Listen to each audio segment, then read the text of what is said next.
idea of the 21-day challenge, where we can help our community and help our members understand not only the history of racism and the history of real estate's impact on inequitable outcomes, but also how can we learn and grow from that knowledge and understanding. So in week one, we have, I believe, over 115, 120 people that are partaking in this 21-day challenge, which is amazing.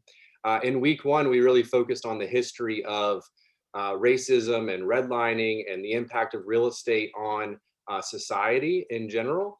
And week two, we are focusing more on listening and learning and growing from there. And today's conversation will be a huge part of that. And I hope everyone's enjoying week two.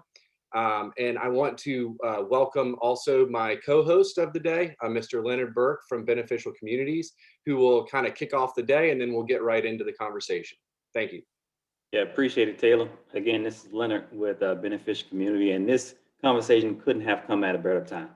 I mean, the content that was displayed and on display for week two dealt with a lot of the economic side of the racial gap between Blacks and whites, and in the Tampa Bay area, but just across the country. And there's an opportunity that we have to share with everybody that there's a group, two companies that have been able to forge a relationship to combat that very thing that has been created over time as it relates to the wealth gap and equities in commercial real estate.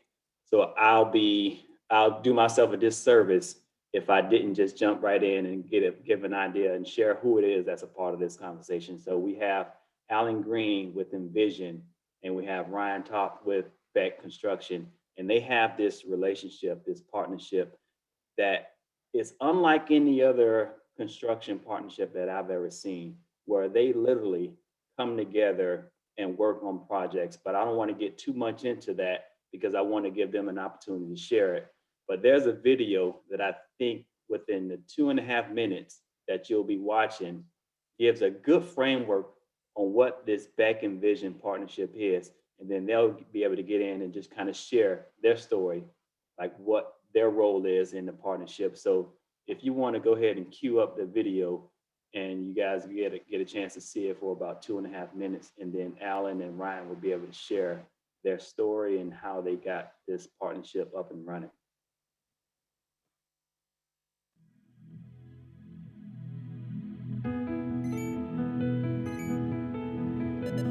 When building something new, several things must take place in order to avoid producing the same results. First, there must be a new mindset. Your thoughts concerning the efforts can be the very thing that prevents new discoveries, which hinders new growth. Second, new input. The acquisition of new partnerships whose journey is along the same path. And lastly, but most importantly, the heart. The heart to want to build something much larger than themselves.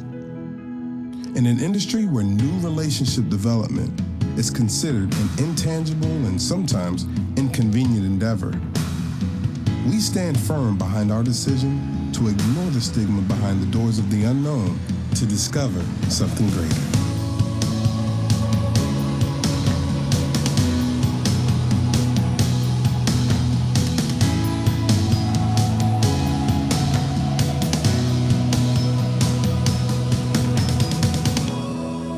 Heard a strong woman say, partnerships eliminate weakness. Because where one lacks, the other makes up for, which allows the mission to continue to progress forward. Now, we all know the value a genuine relationship adds to one's journey. We also know that these types of relationships take time and real effort to establish. However, once achieved, the fruits from that union has the power to build generations. So I leave you with this. The greatest movements of change begins with a single step. A radical idea, A day when the ordinary becomes intolerable. And a belief that you can create the world you want. Join us, and let's make a mark that can never be erased. Beck & Vision, true partnership. Building more through our differences.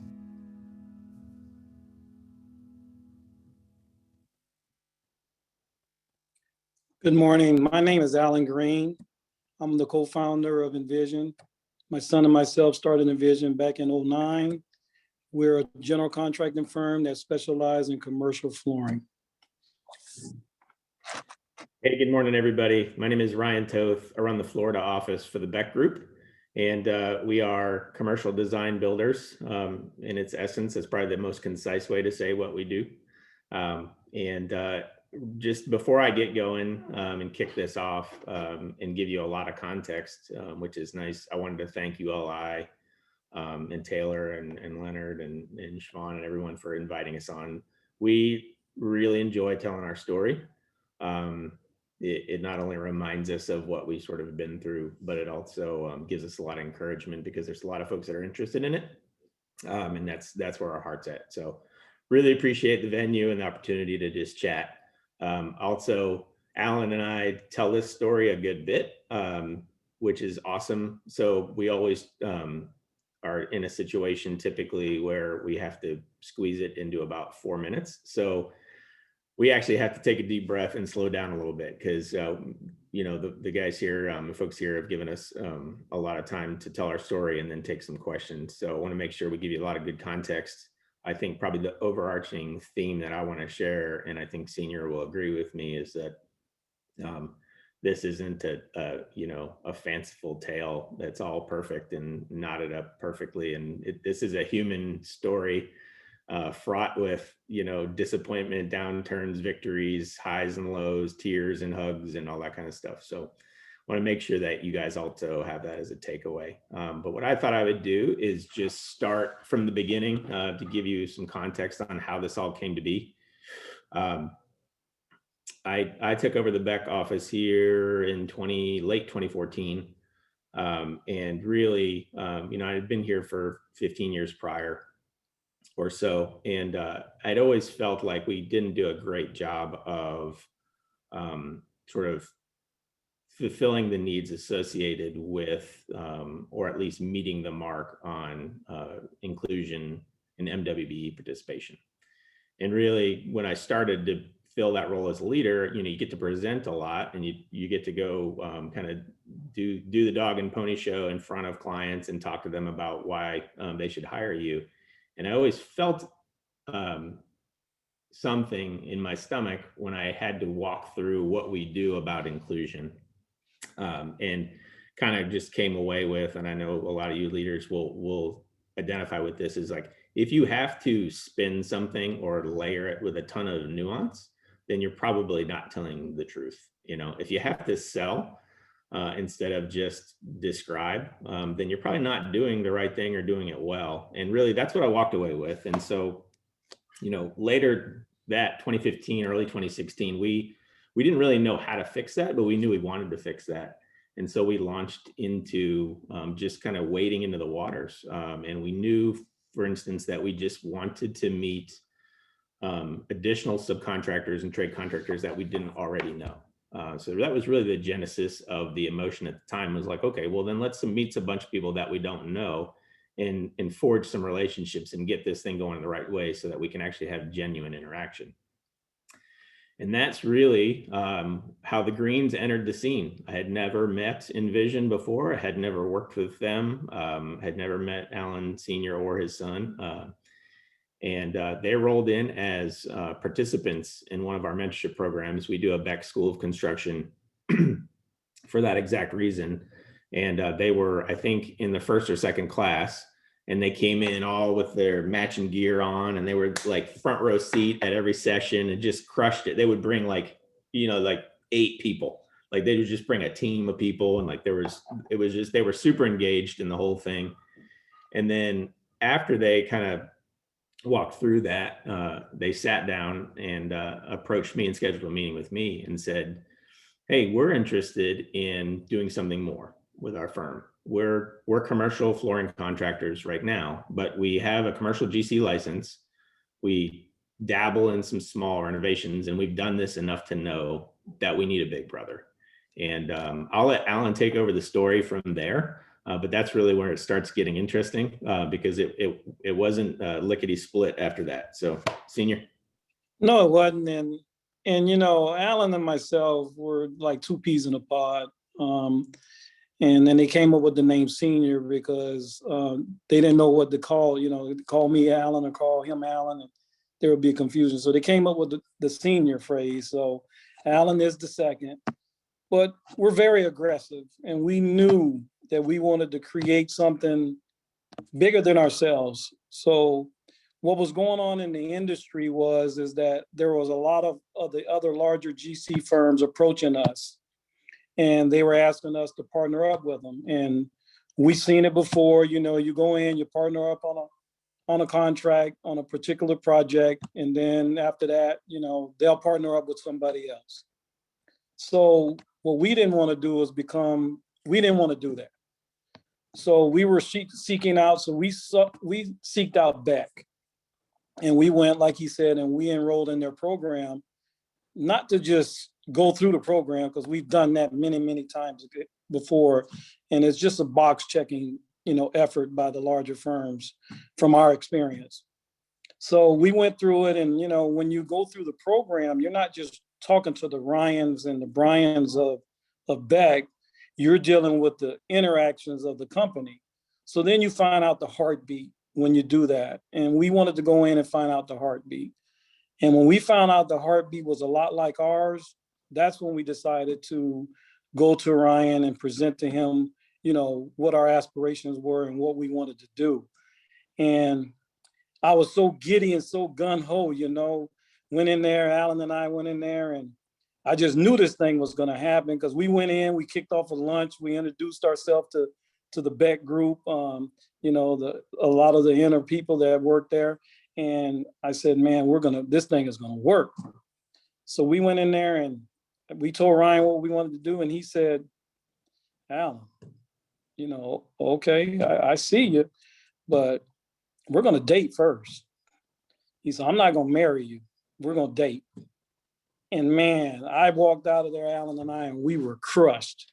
And I said, okay, Alan, now we got to do what we do. And persistence is one thing about persistence and being consistent is you keep doing what you do, and you don't look for the end game in the beginning of the game.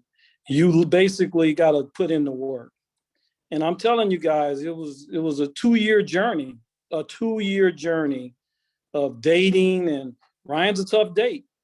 You know, he's a tough date, but he was very, very, and I saw what he was doing. He was basically really, really checking us out to see where our heart really was. And we were doing the same thing. We went on a lot of dates. As you can see on that video, I get really emotional about that video, because a lot of those pictures are, you know, dates that we went on before we even actually did any work together. So people look at what they see today and they just say, hey, you know, man, they've made it. No, there's a lot of, you know, sweat. There's a lot of tears. There's a lot of headaches. There's a lot of pushback, you know, because our team had to learn their team. Yeah. So when we figured that we could do this together, it just started working and clicking. Yeah. And I think just to layer into that, so, you know, this is a good case of point and counterpoint, just to show you what, you know, Envision was thinking and what we were thinking. But I certainly was in the category of, okay, I've seen this movie before, right? Like I've seen, you know, the firms that pick up a date on the way to the prom and, you know, basically check the box so that they could win the job. And I just felt like, as bad of a job as we were doing it, that was a disingenuous way of approaching this if we were going to really do it. And so when the Allens approached me to team, I kind of read it as they wanted to do that same thing. They wanted the box check. They wanted to kind of, you know, let's pick up date.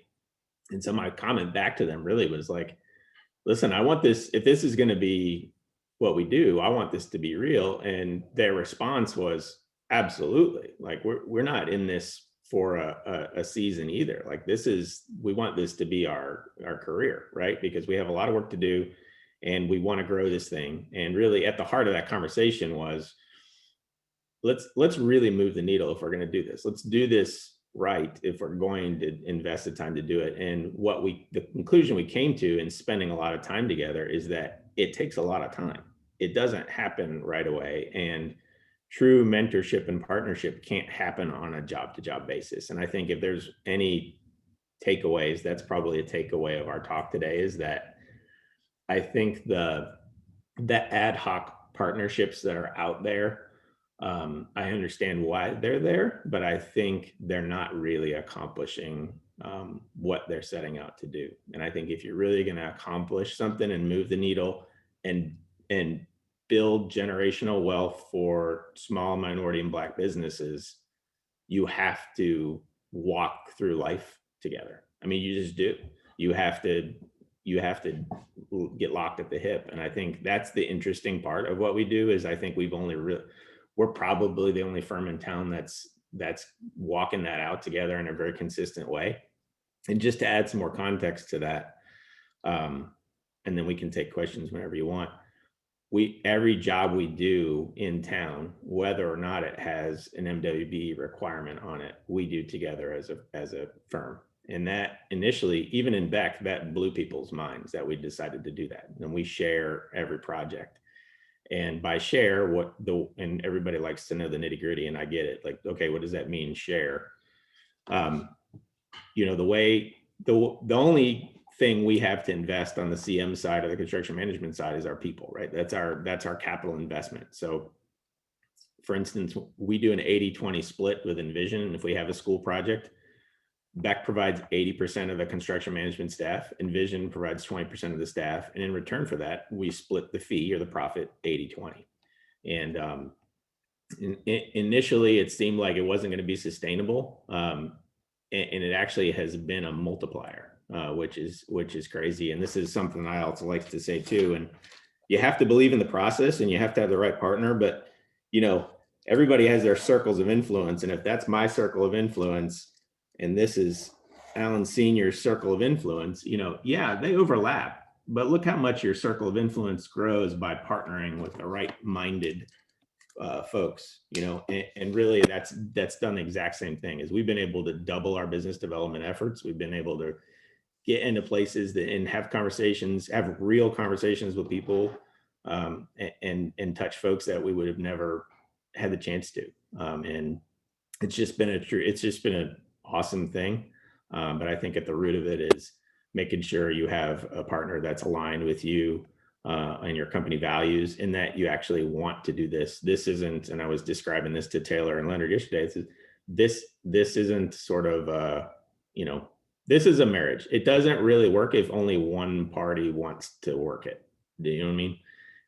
And that's really also part of our journey, is that both sides of the equation have really been all in, which means we're gonna celebrate together, we're gonna win together, we're gonna lose together, we're gonna cry together. I mean, it's been across the board, full on, all in, emotional, and that takes a lot of energy and effort and a lot of commitment. And I think that's probably the biggest thing I wanted to make sure we got across today, is that this is not easy and it's not perfect, and but it's worth it. So with that being said, Go ahead, Ryan. I just want to let everyone know that I've been in the community since 1967, and I'm very passionate. And anybody that knows me knows this, that we're very passionate about the community. We understand all of the pain points of being the underdog, being the small guy, being the firm that, not likely to make it, and we really, not only did we enroll in the Beck School of Construction, now we're actually helping present it. We're actually writing it and putting it together because we understand what it is to be a small company. We understand what they need to be able to make it to the next level. And we want them to be able to scale to the next dimension. And we are doing that by pouring back into the community, reaching back, vetting out firms, finding like-minded firms and explaining to them, telling our story. And we're very transparent. We have a story that we put together a video that we talked about us from the beginning. So we understand that. But what we want to do is let everybody know, even the smaller firms know this today. Don't just look at Beck Envision today and say, wow. I want you to look at it and say, what do I need to do to get there? And we're here as Envision to be able to talk to you. And Ryan and anybody can tell you, we're very straightforward. We don't hide anything.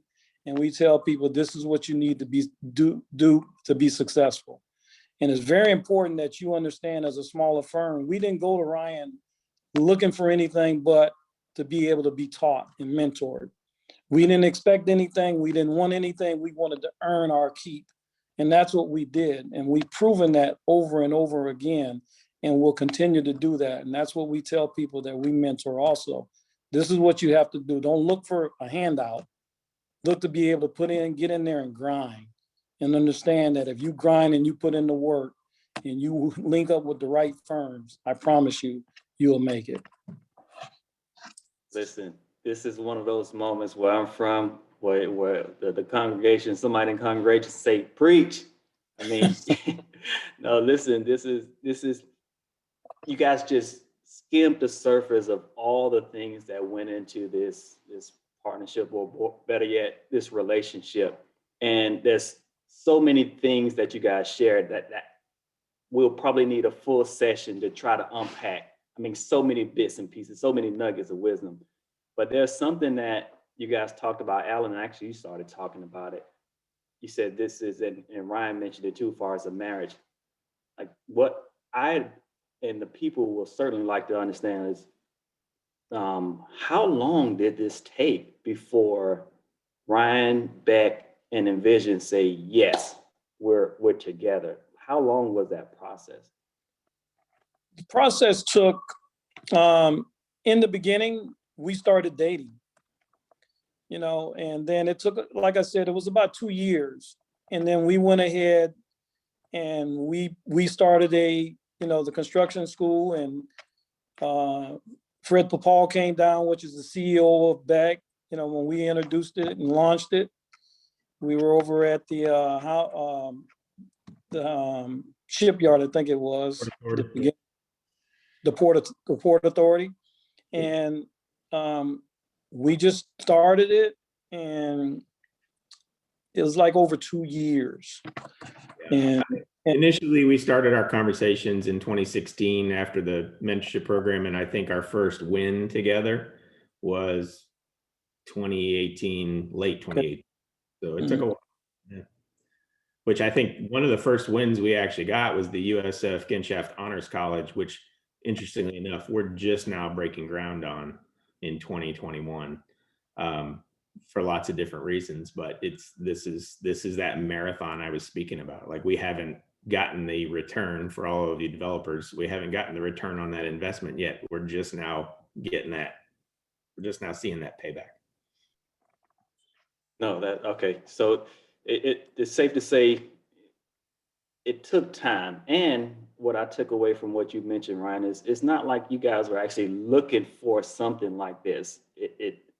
This was a desire that Envision had to partner and get more groomed and experience to grow their business. But there was not a RFP or any kind of solicitation.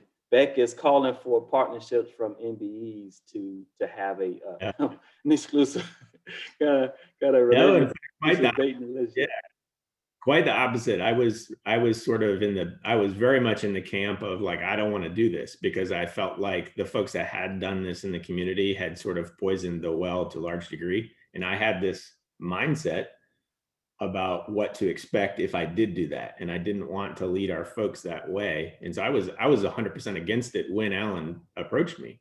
So this is that's an even better part of the story, which is like, if there was a spectrum, I was way on this side of the spectrum, like, ooh, Like we're not doing this. And yeah, you can come pitch it to me all you want, but like that's not what we're about. And I'm not sharing my money and all that stuff. And that is, I think, the mindset of the vast majority of firms out there. And what's good about the sort of the policy and requirements that surround a lot of municipal style stuff we chase, so the airport and Moffett, and the great part about their participation requirements is that it forces the conversation. The tough part about those requirements, counterpoint to that, is that it leaves it open to a very quick fix that most people go to. And so we're trying to balance those two things, but hey, like, listen, this starts the conversation, right? Like the requirement started the conversation, but how you fulfill the requirement is sort of up to you. And I was railing against fulfilling the requirement the same way that others had done it, because it had seemed to me to be a fake move, a false. Can Ryan or Alan, can you all talk, both of you, hopefully, about the impact that it's made on your company culture and kind of how that budding relationship has trickled down throughout your organizations? And also, there was a related question about give us some example of the dates that you went on and kind of, how you all kind of built that relationship. But I want to know how it trickled through the organization with your employees and obviously my company, Real Building Consultants, as a longtime partner of Beck. We also are partners with Envision on a couple of projects, including the Honors College project. So it's exciting for us to talk with you here about this. But I want everyone else to learn more about how it's trickling down. Yeah. Well, Go ahead, Al. well, I can say this. You all have to understand that we come from two different spectrums. You're going from a small firm to a large firm. The people at Beck, they bleed Beck blue. I mean, it is what it is, and we had to understand that. People at Envision, they bleed the colors of Envision, which is blue and green. And when you start talking about partnering and coming together, it's like anything else. It's like going on a blind date. You don't know what you're going to get till you get there. So when we got there, of course, the Ryans and the Bryans, and Alan and myself, we're the leads. So, we would get together, talk and so forth and so on. That was good. And this is the pain points that Ryan was talking about. These are the tiers. When you look at the staff and everybody else, when you start interacting, they don't know you from Adam. And what they need to do is understand that we had to put in the work with our team, just like Ryan and Brian had to put in the work with their team, and let them know, this is going to be organic. This is not going to be forced. This is going to be something that we're going to work. And like anything else, the cream always separates. The oil separates from the water. So what happened is his staff and my staff together collectively started to understand that, man, this thing is awesome. And then when you start having wins, and you start producing what you're talking about, and then you start seeing these numbers. I mean, the numbers are, to me, in our business, are astronomical. There's no way in this world Envision will be sitting in the seat that it's sitting in if we didn't do what we did, 6 years ago with Beck. And there's been a lot of interacting, and we have team members that we work in the Beck office, and we work on projects all together in the offices, and, we're interacting, and it's just not the Ryan and Brian and Alan show. It's the show of all our team collectively working together. And it's just awesome to see. Yeah, to dovetail into that, just to give a little bit more context, that's a really loaded question and a good one, because that's one of the reasons why this takes so long, is because, to Alan's point, the relationship and the agreement to agree to do this together can't just exist between Senior and I. And initially that's kind of where it was. Like, just to be frank with everybody, everyone else kind of looked at me like I was nuts. Like my whole team was like, what are we doing? You know, and it's like, who's this Alan guy? And why do you guys keep hanging out? And why is he always in your office? And, da, da, da, da. And you know, answer the first question, the dates really were everything and anything associated with spending time together. So lots of lunches, lots of coffees. There was a season of 2 or 3 years there before COVID where we worked out every morning at Powerhouse, you know, like just spending time together. And the important part there, and that's not like a kitschy thing that is getting to know someone takes a long time. And if you really want to know somebody's heart, you got to spend time with them. You got to go have a smoothie with them. Like, it's just, you got to live with them. And I think that was really educational for me.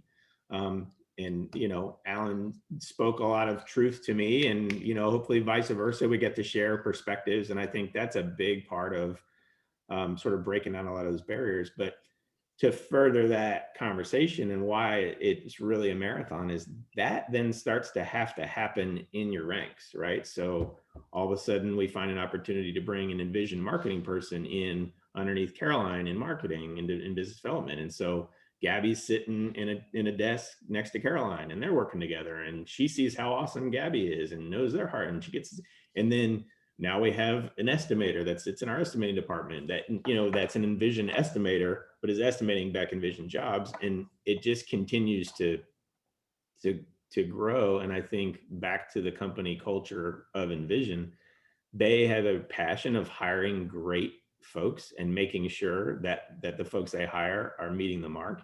And that totally reinforced their passion to do it right, because that's also sort of that common thing out there is like, yeah, okay, you're just going to give me a bunch of warm bodies to fill your 20% requirement. And what ended up happening was the people that Envision brought to the table were studs and studettes. I mean, just blew the doors off everybody. And yeah, okay, maybe they had a lot to learn because they were junior staff members, but the effort and the passion and the heart mirrored Alan Senior and Alan II's passion and heart, and it just works. And then once that takes off, once the zipper relationship happens all the way down your staff, then you got a really good thing going. So here's something I wanted to share. And man, we can probably have a full day conversation about this and some of the things you guys mentioned. For anybody that's on this call, I want to point out the obvious. You have a strong Black man and a strong white man that has forged a relationship in the current climate of so much racial division, so much mistrust, like so much anger and frustration. You guys have been able to work together and create a marriage, a partnership that has stood the test of time over the 2020. I mean, that is remarkable. That requires humility. That requires a lot of patience and just working through things. And everything that you guys just shared just really epitomized that working relationship and being able to overcome what we're experiencing in this country today. So I wanted to make sure I pointed that out, because that's a really, really big factor to have a partnership like that with two different races and still being able to work together and do good work together. Yeah. No, I'm Yeah, sure go it's ahead. something to say too, but I agree with what you're saying. We didn't do it for that reason, but that's the way it ended up, and I agree with you. I read something the other day. I wish I had said it, but I read it on LinkedIn, and it was a quote, and it said something like, the biggest barrier to kind of this idea is when someone tells you about their experience and the way they experience something, you need to believe them, right? Like, you need to take them at their word. And I think that's definitely in getting to know and trust Alan and his son and his team, and just seeing things more from their perspective. I stopped sort of superimposing my ideas on top of what I thought they were experiencing, and started just believing them at their word and saying, no, this is the way I experience this. And I think they also have a very rational way, and Senior is the leader on this thought of looking at the world and their circumstances and the things that they battle through in a very even and balanced way, which is also really helpful. So that wasn't just me being a good listener. It was Alan being a great leader in his team as far as seeing things from my perspective too, truly.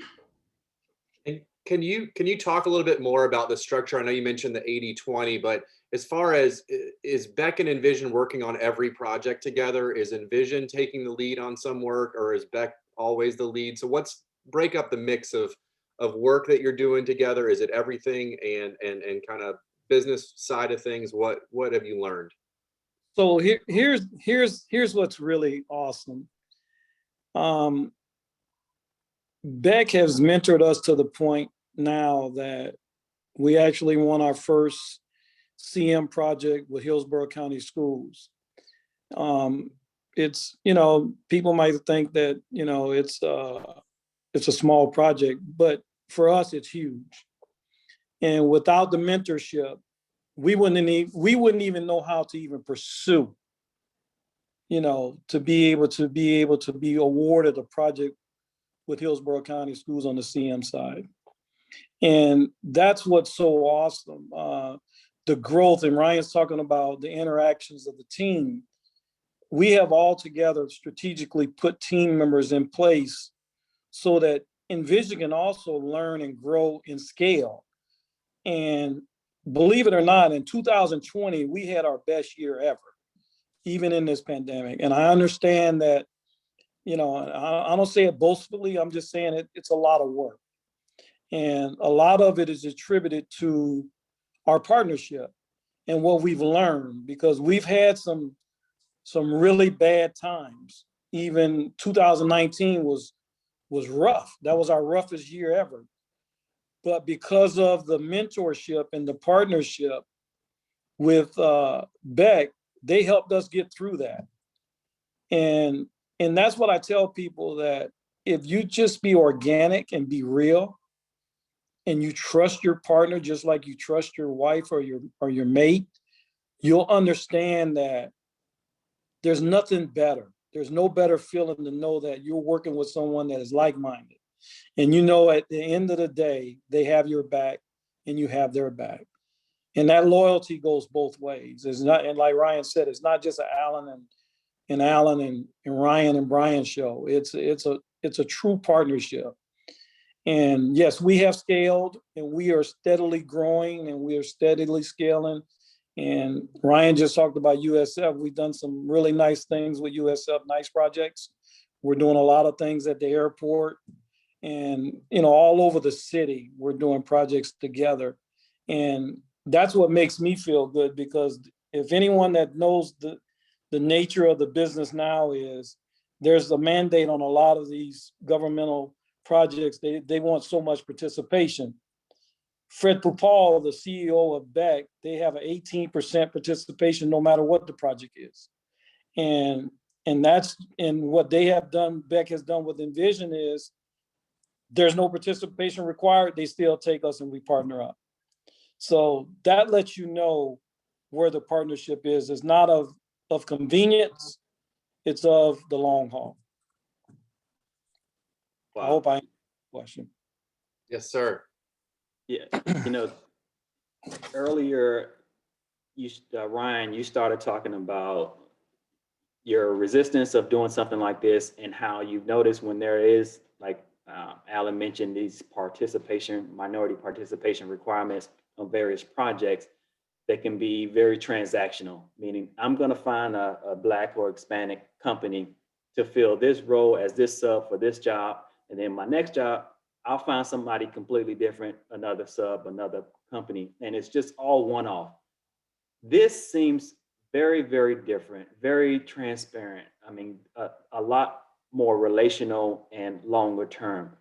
The question I have for you, Ryan, is why don't other companies take on this same approach that you guys have been able to do with Envision, meaning forging a longer term partnership where there is a much more intentional effort to share information, to be a part of various projects, even if there's not a minority participation bonus in order to win? Why don't more companies do this? Yeah. Well, the good part about it, I think, in fairness to my good competitors in town, is I think they're starting to really think about it, which is nice to see. And I think I see some definite moves in that direction to sort of acknowledge the fact that there's a big divide. And that if you are a small company, just sort of the acknowledgement that if you do exist as a small business or a small company, especially in the minority community, it's hard to get out of that small business realm and launch into the different markets. And I see them acknowledging that. I think to answer your question fully is, I think, and I have young, well, they're not young anymore, but I have kids, and a lot of you guys have young children or kids. Sharing is not a natural human thing. Like you have to be taught to share. And it's at the very basic human sort of elements of this. Sharing is not natural. And so that's step one. It's like, well, this is mine and you go get yours, but I got mine. And, you know, there's that mentality to sort of get over. There's also a fear, I think, that like, well, wait a minute, if I share all my work with you, then what's left for me? I mean, that's back to the selfish thing, but also fear that like, hey, am I creating future competitors and will the market bear that? And then on top of that, I think thirdly, it takes a lot of time. It takes effort. I mean, we've had to actually add staff members, and we're actually interviewing some additional staff members just to handle some of the deeper requirements of doing this for real. And I'll give a little more context to that. We know, and so right after our first year of engagement, Beck and Vision started hosting the School of Construction and the mentorship program together. This is way more effective for Alan and I to roll up and talk to a small business or a Black-owned business than it is for me just to talk to them about what's going on and how their issues are and all that stuff. It's much more effective to sort of meet them at meet them where they're at. And what we're starting to figure out is like, listen, we can sort of, and really Envision's led the way on this. We can mentor them to a certain point. And I'm talking about trade contractors and subcontractors now. You can mentor Reggie's Affordable AC to a certain point and get them sort of organized and rebranded and all these things. But at some point, I don't know the HVAC market. Senior doesn't know the HVAC business as well as, French's, right? And so then you have to go, and what we're doing is we're finding like-minded super subs is what we kind of call them. And these super subs are starting to mirror, and this is where we want it to go. The super subs are starting to mirror this behavior of Beck and Vision with, Reggie's Affordable AC, which is now Evolve Mechanical, by the way. That's a real example. And Don French is taking on the role of being a mentor to Reggie. And we have several examples of that, but that stuff takes time, it takes effort, it takes lots of other meetings that you don't have carved out. I mean, it just does. And so I think that's a big part of it, is it's just it's a labor of love to a large degree. And I think your company has to be behind it. And my company is, thankfully. I get the full support of my partners, and there's probably lots of other things to say, but to try to be concise, that's probably the best way to say it. And it seems like it's an investment that you all have made that it's starting to pay dividends. And obviously those are the best kinds of investments, the ones that are deep, but pay off over a long period of time. Yeah. And we went into this not knowing that and just having to sort of trust the process. But once you know the person, you can trust that it will work out. I think that's why knowing your partner is key. Yeah, and I have a question for Alan, and this was in the chat. Talking about Reggie's AC and Envision prior to the Beck, is there a huge interest and need for these kinds of mentorships for Black-owned businesses? And do you see a huge, demand for apprenticeships and mentorships and kind of learning from the Black community, especially? Absolutely, and that's our passion, and that's what we do. And like I said, we bring them in. Anyone that's interested, we bring them in, we introduce them, we let them see Alan and I's story from the beginning, so that they can understand what they see today is not what it was in 2009. And I'll give you a prime example. When Alan finally, passed the test to get his GC license, we thought we made it. So, and I'll just be, I'm very transparent. So we had done work at Leroy Moore's house. And man, that's what we were doing. We were just doing small renovations and things like that. But to talk about the growth, that was back in 2008, I think it was 2007. But we got our first little project with Tampa Housing Authority. It was a steps. It was some steps outside of the actual main office. That job turned out to be a nightmare. To find a brick person and stuff like that, it was what it was. But because of the longevity and the understanding where we wanted to go, we endured all of those pain points. And that's why I tell people, and I said that because if you want to learn and grow, why not learn and grow from someone that's been there? We have a saying at Envision, we don't want to reinvent the wheel, we want to enhance it. We want to make it better. And we speak to these companies in a way that Ryan could never, ever get away with speaking to them, because we understand where they're at. We understand what it feels like not to get a paycheck on Friday. We understand when you're trying to make payroll. We understand when you're paying everybody else and you're not getting paid. We understand all of that. But what we do understand, there is life after that. And that's the part we want to teach them, is the life after that. You don't have to go through all of that. Just understand that when you want to scale, you can't be hiding and trying to be this small business, because that's only going to get you so far. And that's the part that a lot of them don't want to hear. You know, they don't want to set up and every dollar that comes in is accounted for.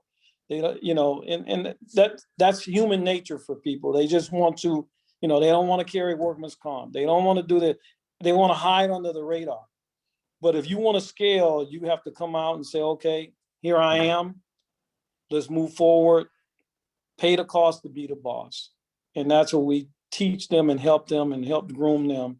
And we've done that with many companies in the community, and we're going to continue to do that. Anyone that wants to learn and grow, we're here.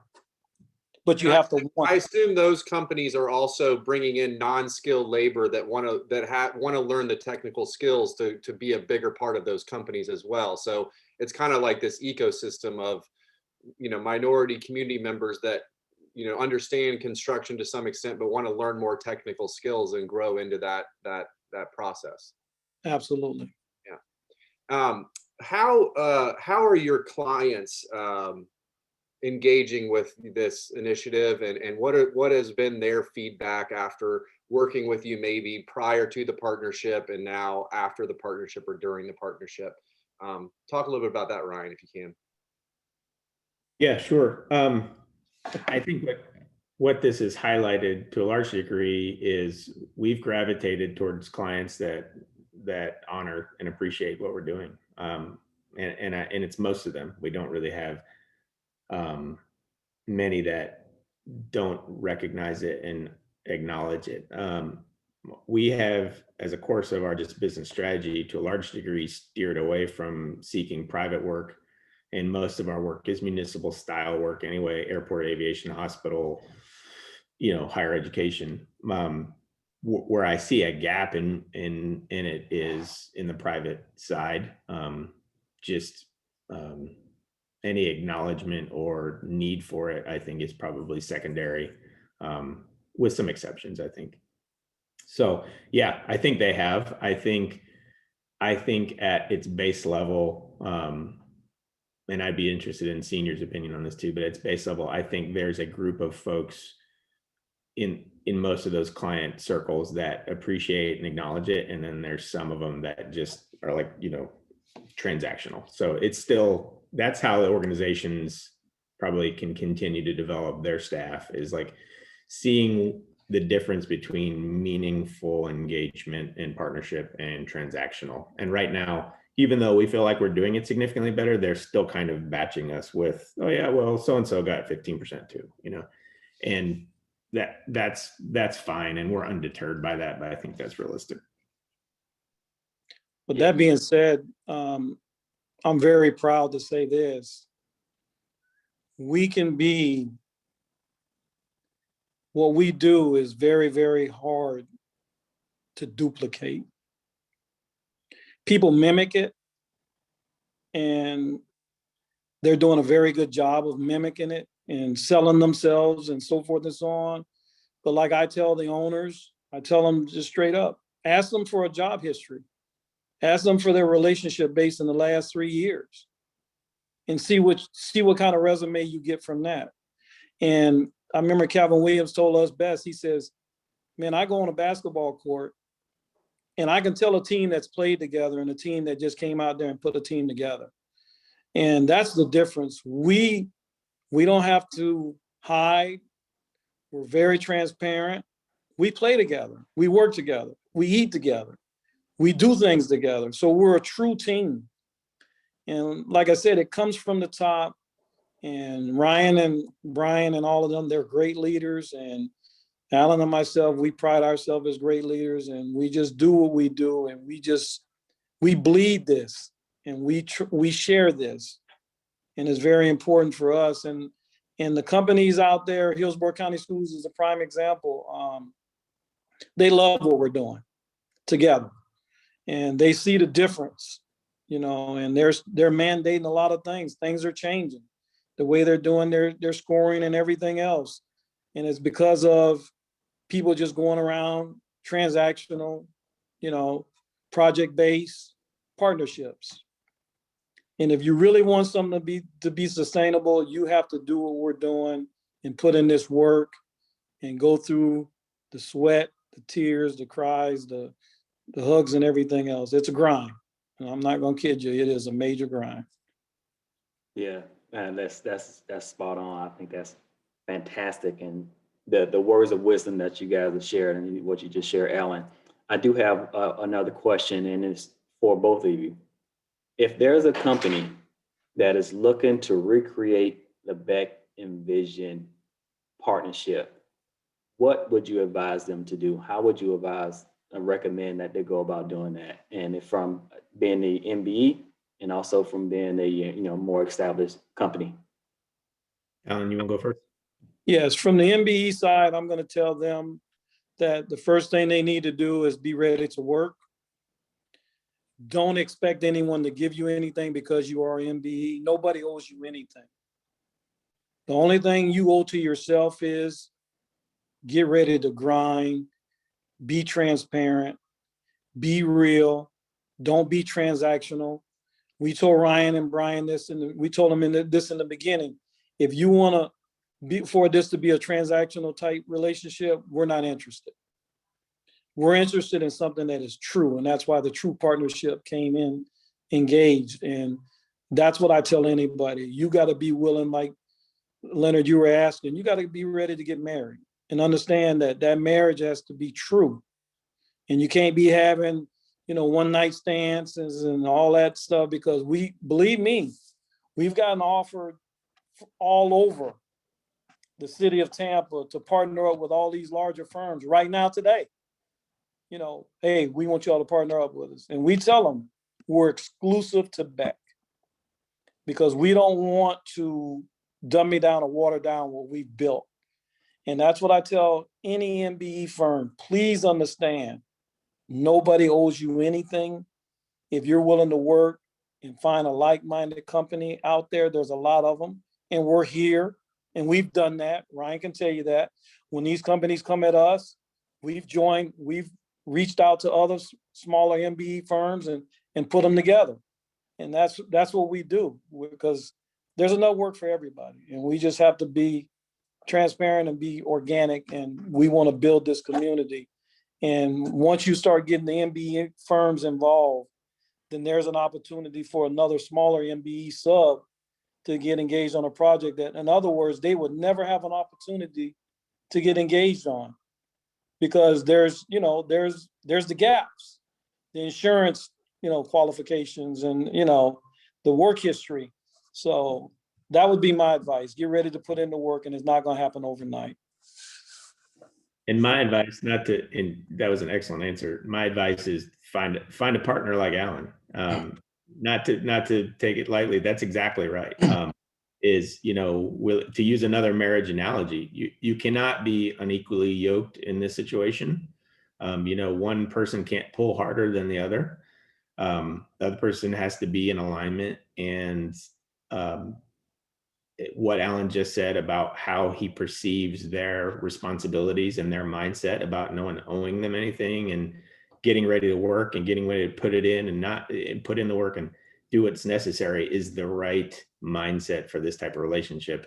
And I would say the other thing is, on my side of the equation, I think if you're getting ready to do this, you need to have the mindset to hear people and believe them for what they're saying, one, and then two, you have to be willing to do this all the way, right? If you want it to really work. I think if you have the mindset of, yeah, okay, I kind of want to do this, this isn't something you can't kind of do this, it's like you can't kind of water ski. You either are water skiing or you're not. When you try to kind of do this, you kind of get results. And if you really want to get the results, you got to go all the way full throttle. And that's a big mind shift and management decision for someone who wants to think about doing this. I think that's a great way to end it. I think this has been a very, very inspiring conversation this morning, and I hope everybody on the meeting here has felt the same way. Two very open and transparent and honest guys developing an honest relationship, finding each other's hearts and going forward together to try to make a difference, not just in their own businesses, but in a lot of other people's businesses as well. And I want to thank you both for sharing with us over the last hour. I want to thank Leonard for co-hosting this with me. You're a great friend, and I consider you a partner as well in life. I want to make sure that everyone knows that we are ending week 2 of the 21-day challenge, and week 3 next week is the moment to movement. So again, week 1 was history, looking back. Week 2, looking at today, developing some understandings, level setting, and talking about what we can do future. Week 3 is all about policy and frameworks that can be used to try to make a difference and make an improvement in equitable development. And next Thursday, March 4th, will be the 3rd and final candid conversation as part of the 21-day challenge. And we'll be talking about the history and future of the 22nd Street corridor in South St. Petersburg, and which is a really interesting story. And we have some awesome panelists, including Gypsy Gallardo, CEO of the 2020 Plan and publisher, editor-in-chief of the Power Broker magazine, Beatrice Farrell, executive director of Deuces Live, Lee Fletcher is going to be talking about the Manhattan Casino, which is on 22nd Street there. Joe First of Place Projects. He's working down there with a very interesting zoning situation they're working on there.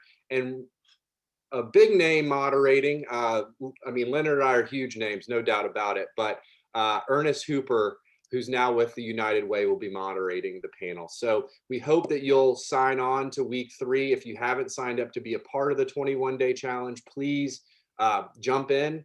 The other thing I want to say is this is not something that's only happening these 3 weeks. This is going to live on the ULI website so that our community can take a part in the 3-week 21-day equitable development challenge at any time. So thank you all for being here today. We'll look forward to next week's conversation as well, and have a great rest of your week. Thank you.